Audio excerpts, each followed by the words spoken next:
జరిగే విధంగా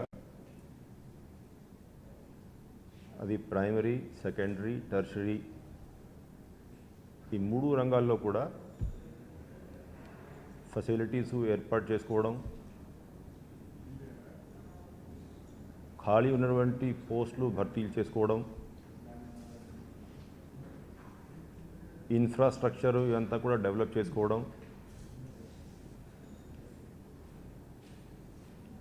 కొత్త మెడికల్ కాలేజు బిల్డింగ్స్, అదేవిధంగా సిహెచ్సిస్ ఇవన్నీ కూడా, అది కాకుండా డాక్టర్ వైఎస్ఆర్ విలేజ్ క్లినిక్స్లో ఇన్ఫ్రాస్ట్రక్చర్ డెవలప్ చేసుకోవడం, ఇవన్నీ కూడా నిర్ణయాలు ఎప్పటికప్పుడు మీ ద్వారా తెలియజేస్తూ ఉన్నాం. అయితే ఇవాళ ఏదైతే ఈ శిశు సంరక్షణ కిట్ల గురించి డిస్కస్ చేస్తూ ఉన్నాం, మీరందరికీ తెలుసు ఈ పథకం 2016లో తీసుకురావడం జరిగింది. అంటే దాదాపు 695 ఎంత ఆ రూపీసు ఒక్కొక్క కిట్టు డెలివరీ అయ్యాక ఇవ్వాలనే ఉద్దేశంతో ఈ కార్యక్రమం ప్రారంభించారు. అయితే డిసెంబర్ 2019 ఎప్పుడైతే రాష్ట్ర ప్రభుత్వము ఆరోగ్య ఆసరా పథకం ప్రవేశపెట్టిందో అప్పుడు దాదాపు 1519 ప్రొసీజర్స్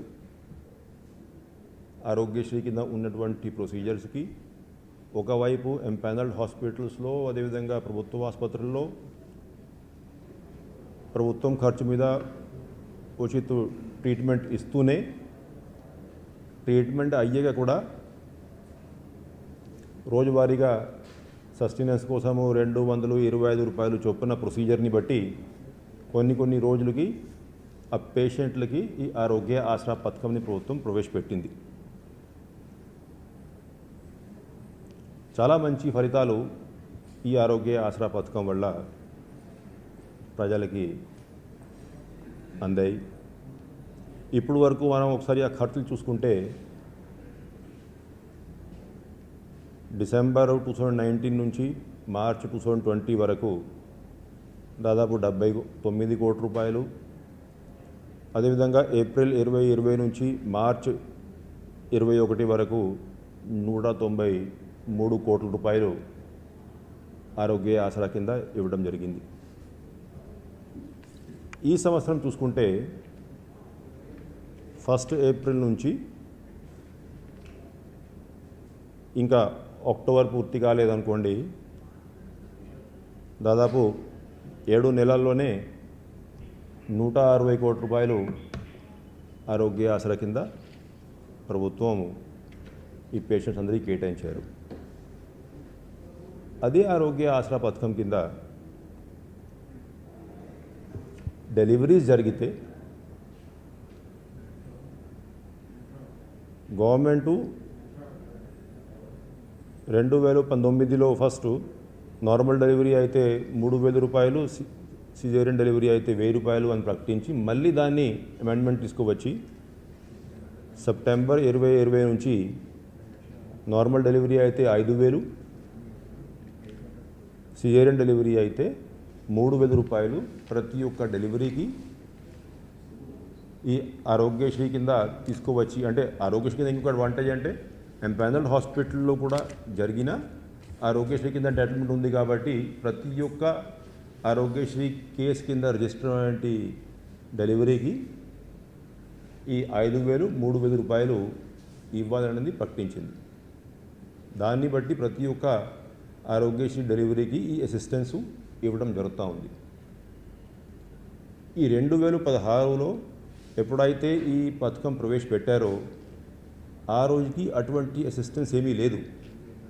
దాదాపు 700 రూపాయలు అసిస్టెన్స్ ఇస్తూ ఉంటే ఇవాళ మనం దాన్ని టోటల్గా ఆరోగ్య ఆసరా కింద డెలివరీ అయ్యాక డెలివరీ ఖర్చులు ఇవంతా కూడా గవర్నమెంట్ భరిస్తూనే వెళ్ళేటప్పుడు విదిన్ 24 అవర్స్ డిశ్చార్జ్ అయ్యేటప్పుడే మనం ఈ 5000 రూపాయలు నార్మల్ డెలివరీకి, 3000 రూపాయలు సిజేరియన్ డెలివరీకి ఇస్తున్నాం. కాబట్టి ఈ స్కీము దేంట్లో అయితే దాదాపు 700 రూపాయలు మాత్రమే ఖర్చు అయ్యేది, దాన్ని బదులుగా మనం చాలా ఎక్కువ డబ్బులు ప్రతి ఒక్క డెలివరీకి ఇవ్వడం జరుగుతూ ఉంది. అయితే ఈ స్కీమ్లో కూడా ఏదో గవర్నమెంటు డబ్బులు పొదుపు చేసి ఖర్చు తగ్గించాలనేది ఉద్దేశం కాదు. ఎన్హెచ్ఎం కింద ఈ స్కీము మనం ఫైనాన్స్ చేసే బదులు ఎలాగా మనం ఆరోగ్య ఆసరా కింద 5,000 3,000 రూపాయలు ఇస్తున్నాం కాబట్టి ఎన్హెచ్ఎం నిధులు అదే హెల్త్ డిపార్ట్మెంట్లో వివిధ పథకాలకి మనం ఖర్చు పెట్టాల్సిన అవసరం ఉంది. కావాలంటే ఇప్పుడు ఇవాళ నాకు ఎన్హెచ్ఎం కింద 2,400 కోట్లు 2,500 కోట్లు ఏదైతే బడ్జెట్ ఉంటుందో దాంట్లోనే 20-30 కోట్లు వేరే పథకాలకి మనం వాడుకోవాలంటే అవకాశం ఉంది. ఎందుకంటే ఇక్కడ సమగ్రమైనటువంటి పథకము ఆరోగ్య ఆసరా పథకం మనం తీసుకువచ్చాం కాబట్టి. సో కావాల్సినటువంటి సమగ్రమైనటువంటి ప్రణాళిక ప్రకారం అన్ని రంగాల్లో ఎవరైతే పేషెంట్స్ ఉన్నారో వాళ్ళకి ట్రీట్మెంట్ విధానము ఆరోగ్యశ్రీ కింద ఇప్పుడు ఆరోగ్యశ్రీ కూడా డేటా ఇప్పుడు మీరు చూసుకుంటున్నారు. ఉదాహరణంగా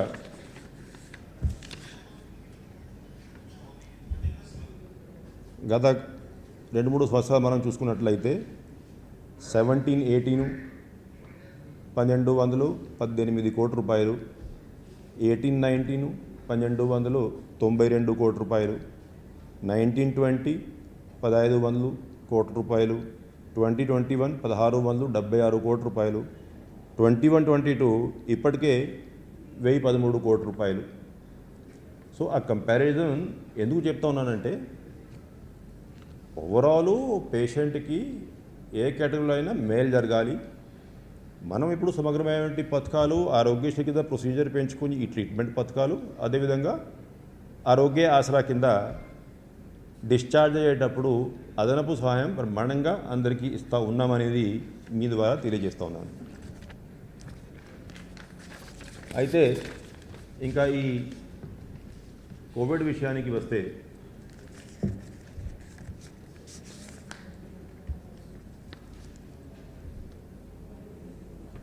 జిల్లాలో ఉన్నటువంటి అన్ని డిపార్ట్మెంట్ల సహకారంతో ప్రత్యేకంగా గ్రామ స్థాయి, వార్డు స్థాయి, అదేవిధంగా సచివాలయం స్థాయిలో ఉన్నటువంటి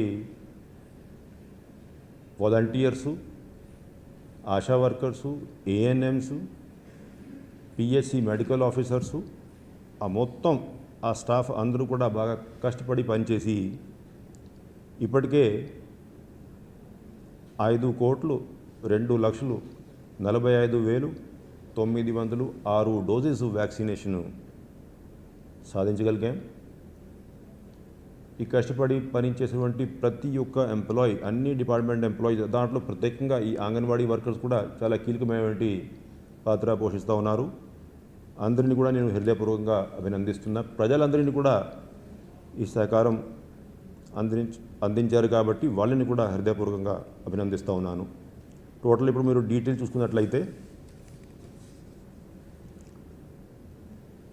ఫస్ట్ అంటే 2 డోసులు తీసుకున్నటువంటి పాపులేషన్ ఎంత ఉంది అంటే 1,84,90,379 మంది 2 డోసులు కూడా తీసుకున్నారు. అంటే 1.85 crores ఆల్మోస్ట్.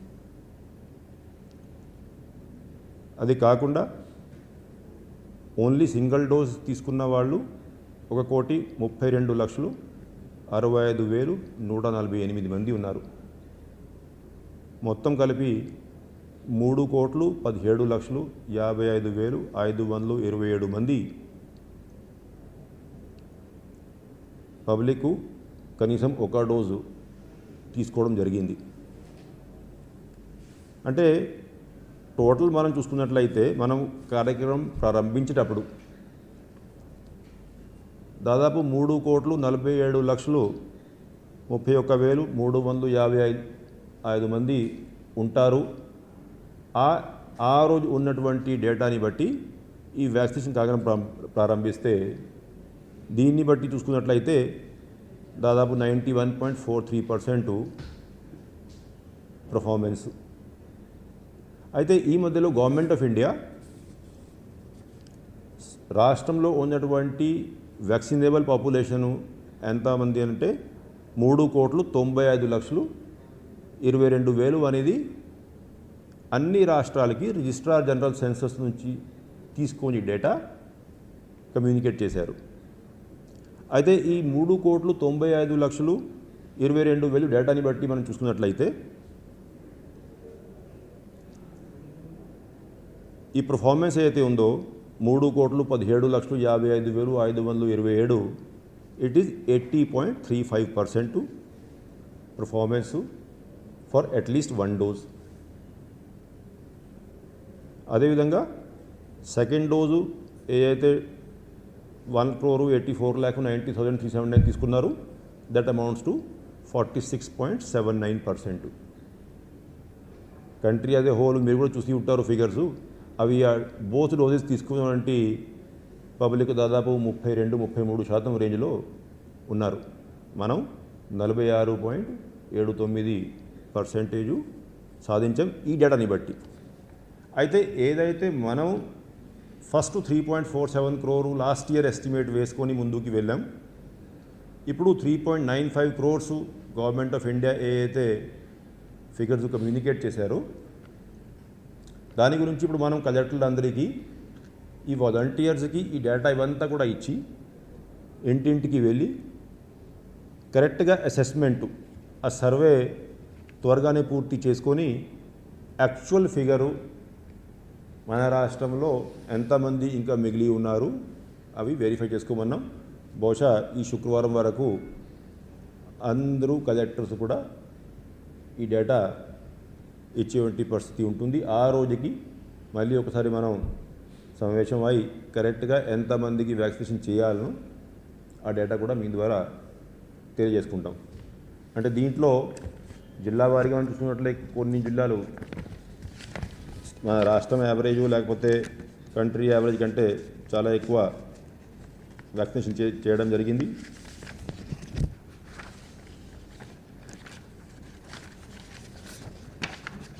ఉదాహరణంగా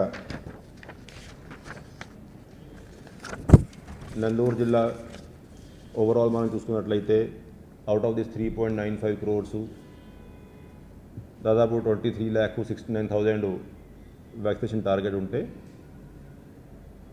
20,46,547 అంటే 86.36% ఈ గవర్నమెంట్ ఆఫ్ ఇండియా ఇచ్చేటువంటి టార్గెట్ని బట్టి 86.36%తో బ్రహ్మాండంగా వ్యాక్సినేషన్ చేసుకుంటున్నారు. అదేవిధంగా వైజాగ్ 85.23%, ఈస్ట్ గోదావరి 83.56%.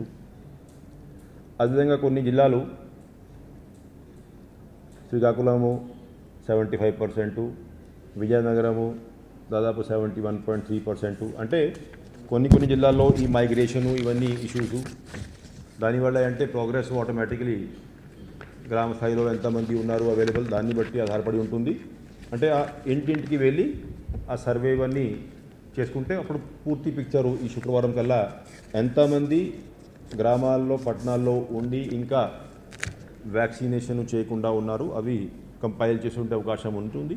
దాన్ని బట్టి ఇంకా ఫర్దర్ నెక్స్ట్ 10-15 డేస్లో ఉన్నటువంటి వ్యాక్సిన్ డోసెస్ ఉపయోగించేటువంటి పరిస్థితి ఉంటుంది.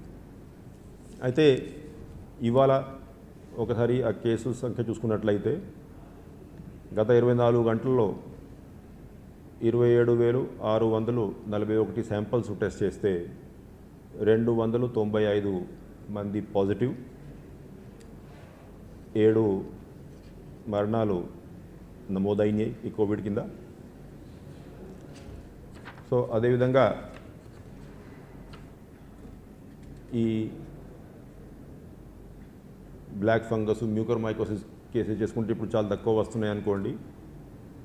2 కేసులు ఈ 24 గంటల్లో అవి కూడా నమోదైనాయి.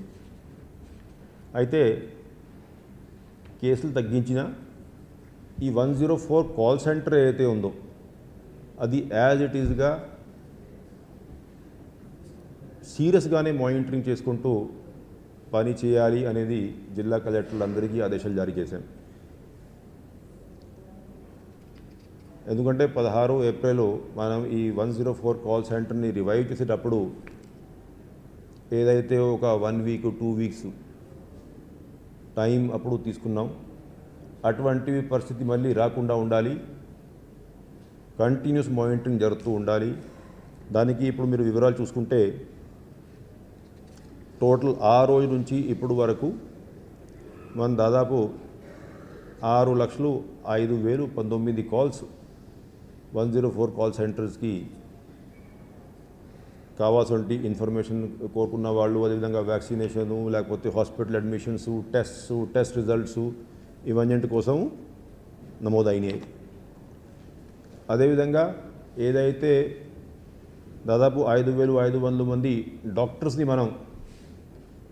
మన దగ్గర ఈ టెలికన్సల్టేషన్ కోసం రిజిస్ట్రేషన్ చేసుకొని అవుట్ గోయింగ్ కాల్స్ ప్రారంభించాము. ఆ ఫిగర్ ఇప్పటికే దాదాపు 11,93,282 కాల్స్ నమోదైనాయి.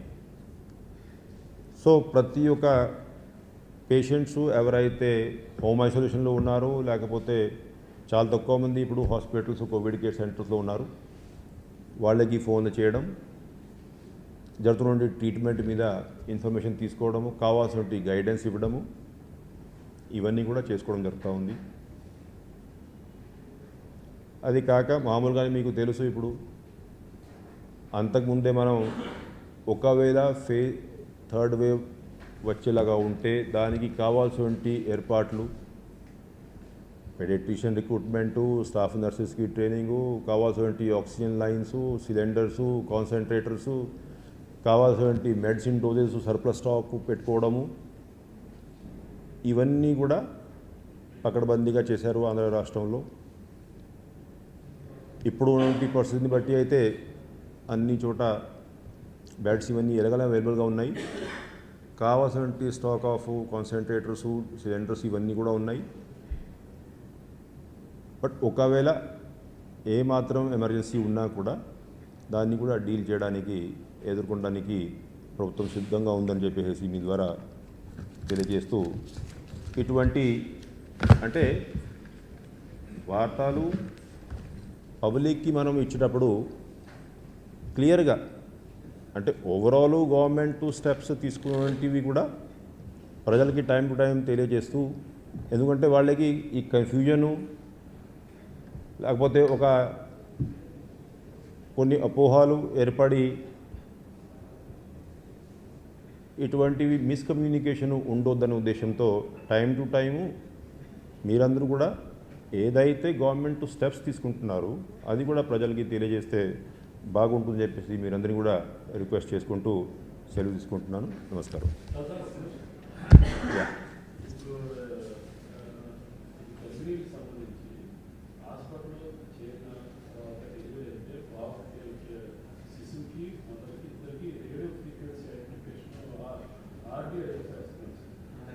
ఏది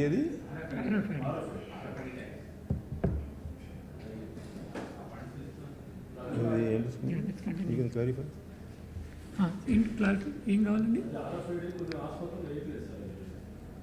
ఎక్కడైనా స్పెసిఫిక్ హాస్పిటల్ ఉంటే will take action as such. Program is continuing. RFID tax programme.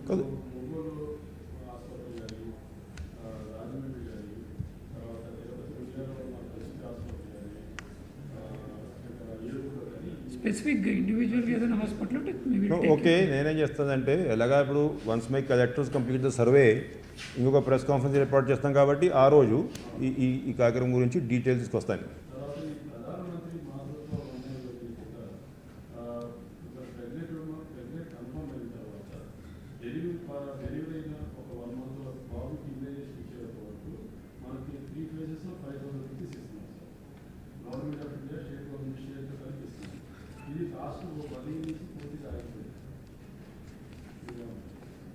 అంటే ఇప్పుడు because I came prepared for data on one particular aspect, ఈ స్కీమ్ మీద డేటా తీసుకురాలేదు. Next week when I come to you for detailed survey information, I bring the information on the scheme and give you details.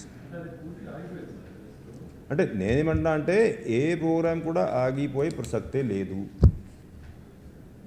And రెండోది, ఇప్పుడు మీరు చెప్తున్నారు government of ఇండియాస్కి డబ్బు ఇచ్చింది మీరే అంటున్నారు. ఇచ్చాక మేమేం డైవర్ట్ చేయదలుచుకోలేదు, డైవర్ట్ చేయరాదు కూడా. కాబట్టి you give me 4-5 days time. Anyway, next Monday, Tuesday, whenever I have a press conference, I will come with full facts on this scheme. Regularly ఈ మధ్యకాలంలో మనకి హెల్త్ డిపార్ట్మెంట్ సంబంధించి సీఎంఎస్ ఎక్కువ బిల్లులు ఆగిపోతున్నాయి. నియర్లీ 1500 crores రిజెక్ట్ మనకి పెండింగ్లో ఉన్నది. APS అప్లైడేషన్ నుంచి 600 crores, ఆర్ఓబీసీ నుంచి సెప్టెంబర్ 20 పేమెంట్స్ జరిగినాయి. ఆ తర్వాత కొన్ని అయినా అది కొంత power non medical hospital medical colleges కొత్త వాటికి కానీ లేదా నాన్ మెడికల్ పెట్టిన డెవలప్మెంట్కి సంబంధించి కానీ పేమెంట్స్ ఇన్ టైంలో జరగకపోవడం వర్క్ బాగా స్లో అయింది. అసలు ఎన్ని కోట్లు మనకి రావాలి? ఏ మాత్రం వాస్తవం కాదు. ఉదాహరణంగా డాక్టర్ వైఎస్ఆర్ విలేజ్ క్లినిక్ కింద అంతకుముందు ఇప్పుడు మనం అంటే పంచాయతీరాజ్ డిపార్ట్మెంటు నరేగా నిధులు టైఅప్ చేసుకొని 50% ఏమో మనం హెల్త్ డిపార్ట్మెంట్ నుంచి టైఅప్ చేసుకొని దాదాపు 8,585 డాక్టర్ వైఎస్ఆర్ విలేజ్ క్లినిక్స్ ప్రారంభించాం. సో ఫస్ట్ నరేగా నిధులు ఏదైతే 50% వాళ్ళు ఇవ్వాలి కాబట్టి ఇది వాడుకున్నాం. దెన్ హెల్త్ డిపార్ట్మెంట్ నిధులు జస్ట్ ఒక 1 week బ్యాకే దాదాపు 380 ఎంత ఇచ్చాం మనం 220 crores. 220 crores దానికి యాక్చువల్ పేమెంట్ చేయడం జరిగింది. కాబట్టి ఈ పేమెంట్స్ రాకపోవడం వల్ల పనులు ఆగిపోయినాయి, కాంట్రాక్టర్ ముందుకు రావట్లేదు, ఎటువంటిది ఏ మాత్రము కరెక్ట్ కాదు. గవర్నమెంటు ఏదైతే కమిట్మెంట్ ఇచ్చిందో ఆ పథకాలు ఆ టైం ఫ్రేమ్లో డెఫినెట్గా పూర్తి చేసేటువంటి ప్రణాళిక ప్రకారం ముందుకు వెళ్తున్నాం. ఈ నిధులు ఇప్పుడు 1 week, 2 weeks, 3 weeks ఇటు అటు డిపెండింగ్ ఆన్ ద సిచ్యువేషన్ అది ఉండొచ్చు. బట్ పేమెంట్ జరగట్లేదు అనేది కరెక్ట్ కాదు. ఏ స్కీమ్కి ఆ స్కీము పేమెంట్స్ జరుగుతూ ఉన్నాయి అండ్ పనులు ఇవన్నీ కూడా as per intended time frame అది మనం ముందుకు తీసుకెళ్తా ఉన్నాం. సార్, ఈ ఏపీ మెట్రిక్కి సంబంధించి 16 మెడికల్ కాలేజెస్కి ఫండ్స్ ఎట్లా మొబైల్ చేస్తారు? న్యూ కాలేజ్ ఫండ్స్ దాంట్లో ముందుగానే అడ్మినిస్ట్రేటివ్ శాంక్షన్ ఇచ్చేటప్పుడు కొన్ని కాలేజెస్ ఏమో 3 కాలేజెస్ మీకు తెలుసు government of India central scheme కింద 60-40 కింద రేషియో కింద శాంక్షన్ చేశారు, 325 crores శాంక్షన్ చేశారు, అదనపుగా మనం ఇచ్చాం. అదేవిధంగా మిగతా కాలేజెస్కి శాంక్షన్ ఇచ్చేటప్పుడు depending on the financing norms NABARD loan లేకపోతే వివిధ పబ్లిక్ సెక్టర్ బ్యాంక్ లోన్స్ ఇవన్నీ కూడా part of the administrative sanction understanding. So దాంట్లో గవర్నమెంట్ కాంట్రిబ్యూషన్ కొంత ఉంటుంది, లోన్ కాంపోనెంట్ కొంత ఉంటుంది. ఆ లోన్ కాంపోనెంట్ అయితే ఉందో అవి టైఅప్ చేసేటువంటి ప్రక్రియ జరుగుతూ ఉంది. నెబార్డ్కి ప్రపోజల్స్ పంపడం జరిగింది, వాళ్ళతో ఇప్పుడు మేము డిస్కషన్స్ నిర్వహిస్తూ ఉన్నాం. As and when it is finalised అది ఎట్లయినా మీ జియో ఇవ్వడం జరుగుతుంది, మీ ద్వారా కూడా తెలియజేసుకోవడం జరుగుతుంది. ఈ ట్రాన్స్ఫర్లు ఈ రిక్రూట్మెంట్ జీవోలు రిక్రూట్మెంట్ ఎవరితో అప్రూవల్ జీవోలు వస్తే ఇప్పుడు ట్రాన్స్ఫర్లు as well as recruitment simultaneous జరుగుతుంది. ఇది ట్రాన్స్ఫర్ విధానం సెపరేటు. రిక్రూట్మెంటు 2 రకాలు, ఒకటి ఎగ్జిస్టింగ్ వేకెన్సీసు, రెండోది కొత్త పోస్టులు. సరే ఆ డీటెయిల్స్ ఎలాగా మీకు ఐడియా ఉంది, కొన్ని ఫిగర్ మీరే చెప్తున్నారు కాబట్టి. అయితే చేయాల్సింది ఏంటి, నోటిఫికేషన్ ఎట్లా అయినా మనం జారీ చేయాలి. ఐ థింక్ మ్యాక్సిమము ఇంకొక 4-5 days, ఒక వారం అనుకోండి, విదిన్ దాట్ ఆ నోటిఫికేషన్ ఇచ్చేయండి, కార్యక్రమం చేస్తాం. అయితే ఈ ట్రాన్స్ఫర్ వచ్చేసరికి అంటే యాక్చువల్గా అయితే రెండింటికి లింక్ లేదు, కానీ ఈ ఎంప్లాయీస్ కొంతమంది ఉన్నటువంటి ఖాళీలు నూతనంగా రిక్రూట్ అయ్యే వాళ్ళకి ఇచ్చే బదులు మేము చాలా కాలం నుంచి కొన్ని సంవత్సరాల నుంచి రిమోట్ ఏరియాలో పని చేసుకుంటూ ఉన్నాము కాబట్టి ఇటువంటి వేకెన్సీస్లో గత కొన్ని సంవత్సరాల నుంచి ట్రాన్స్ఫర్ విధానమే లేదు కాబట్టి కన్సిడర్ చేస్తే బాగుంటుందని చెప్పి రిక్వెస్ట్ చేశారు. సో దాని మీద ఆ పాలసీ ఏం చేస్తే బాగుంటుందనేది కన్సిడరేషన్లో ఉంది. త్వరగా దాని మీద ఒక నిర్ణయం కూడా తీసుకుంటాం. ఉద్దేశం ఏంటంటే ఏమైనా ట్రాన్స్ఫర్ చేసే ఉద్దేశం ఉన్నా కూడా అది రిక్రూట్మెంట్ చేసుకొని కౌన్సిలింగ్లో ఎప్పుడైతే పోస్టింగ్ ఇస్తామో దానికంటే ముందు అన్నీ అయిపోవాలి. మళ్ళీ ఆ పాపము ఆ కొత్తగా వచ్చే వాళ్ళకి ఇబ్బంది ఉండొద్దు. అండ్ రెండోది ఈ ట్రాన్స్ఫర్ ప్రక్రియ whatever we intend to do ultimately depending on the final decision, ఇవి పూర్తి కాకుండా కొత్త వాళ్ళకి పోస్టులు ఇచ్చి మళ్ళీ వీళ్ళే రిక్వెస్ట్ల కోసం వీళ్ళు ఏమో తిరుగుతూ ఉండడం అనేది కరెక్ట్ కాదు. కాబట్టి ఇవి సింక్రొనైజ్ చేసుకుంటాం. కరెక్ట్గా పాలసీ ఏ విధంగా ఉండాలి అది కన్సిడరేషన్లో ఉంది కాబట్టి అవి ఫైనల్ ఆర్డర్స్ ప్రకటిస్తాం త్వరగానే. But otherwise 2 processes are independent. But yes within 1 week definitely ఈ రిక్రూట్మెంట్ గురించి నోటిఫికేషన్స్ అయితే ఇవ్వడం జరుగుతుంది. ఈ వైద్య విధాన పరిషత్ మెథడ్ ఎంతవరకు కమిటీ మళ్ళీ నెక్స్ట్ మీటింగ్ కొన్ని ఉంచండి. అన్నీ ఇవాళే చేస్తే కమిటీ అన్నీ ఒకే రోజు పేపర్లో రాసుకుంటే మళ్ళీ రేపు ఏమి ఉండదు. నెక్స్ట్ వీక్ కోవిడ్ తర్వాత మళ్ళీ ఈరోజు వచ్చారు మళ్ళీ సాధారణ వార్త రాయాలి, ఆ వార్త దొరకాలి కదా, ఆ స్థాయిలో రాయాలి. ఇప్పుడు చూడండి మీరు దాట్ మీన్స్ ఏం దొరకట్లేదు మీకు. ఏం దొరికినప్పుడు ఎందుకు సృష్టిస్తున్నారే? సో అది అంటే మర్జర్ గిర్జర్ అంటే మీకు తెలుసు, కమిటీ ఒకటి ఏర్పాటు చేసుకున్నాం. ఆ కమిటీ రికమెండేషన్స్ ఫైనలైజ్ చేసుకుంటా ఉంది. త్వరగానే once the committee recommendations are received by the government, దాని మీద obviously government will analyse and take a view. Okay, thank you. Last time Kurnool జిల్లాలో government doctors remdesivir injections black market అమ్ముకుంటారు, business employ చేశారు. ఆ reports పెండింగ్లో ఉన్నాయి. ఇలా నాకు ఇప్పుడు ఇదేం యూపీఎస్సీ ఇంటర్వ్యూ కాదు కదా, సడన్గా ఏదో ఒకటి క్వశ్చన్. ఇప్పుడు I don't remember the facts of the case, but now that you raised it, next press కాన్ఫరెన్స్లో డీటెయిల్ తీసుకొస్తాను.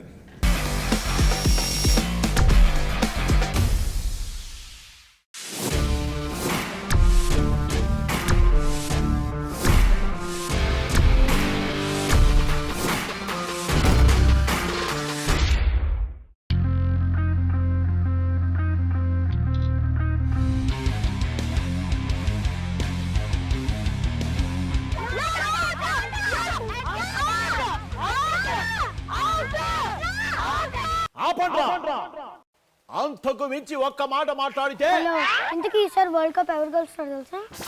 ఏ టీం గెలుస్తుందా? ఇంతకీ ఈసారి వరల్డ్ కప్ లో ఎన్ని మ్యాచ్లు ఆడుతున్నారు తెలుసా నీకు? హలో, ఇంతకీ వరల్డ్ కప్ ఏ కంట్రీలో జరుగుతుంది నీకు తెలుసా? అయినా వరల్డ్ కప్ ఏ కంట్రీలో అబ్బా? ఇంతకీ ఈసారి వరల్డ్ కప్ లో ఎన్ని టీమ్స్ ఆడుతున్నాయి తెలుసా? అసలుకి నీకు డిఆర్ఎస్ ఫుల్ ఫామ్ ఏంటో తెలుసా?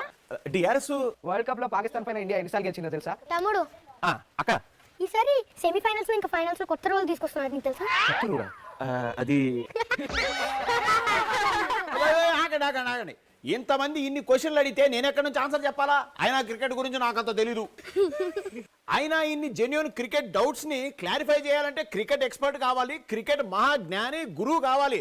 అది కావాలంటే నేను కాదు, మా ప్రభు సార్ మీరే రావాలి.